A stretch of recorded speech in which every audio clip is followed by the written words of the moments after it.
Hello বন্ধুরা, আমি দুপুরবেলা টেবিলটা তো শেয়ার করবই। এখন যেটা করছি, যেটা যতটুকুনি করছি, এটা আমি সব ম্যারিনেট করে রেখে দিচ্ছি, সব মশলা দিয়ে, আদা পেঁয়াজ রসুন সমস্ত দিয়ে এটা ম্যারিনেট করে, টক দই দিয়ে একদম ম্যারিনেট করে রেখেছি। তোমরা জানোই কিরকম কী দিয়ে করতে হবে। আর যেটা দেবো, পেঁয়াজটা দেবো এর মধ্যে কড়াই, আর রসুনটা কুচি করে রেখেছি বাটি নিয়ে আমি, যেহেতু ঘরোয়া এটাই।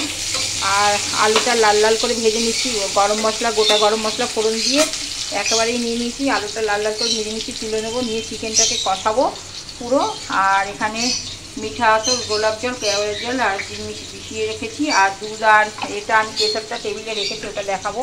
আর ঘিটা এটা আমি গলিয়ে দিয়ে দেবো, কারণ নষ্ট করতে নেই কোনো জিনিস। আর যেটা হচ্ছে, ভাতটা তো হয়ে গেছে, তুলতে পারছি না, ভাতটা তো হয়ে গেছে। এই যে মশলা দিয়ে, সমস্ত মশলা দিয়ে একদম গরম মশলা আর তেজপাতা দিয়ে ভাতটাকে করে রেখে দিচ্ছি।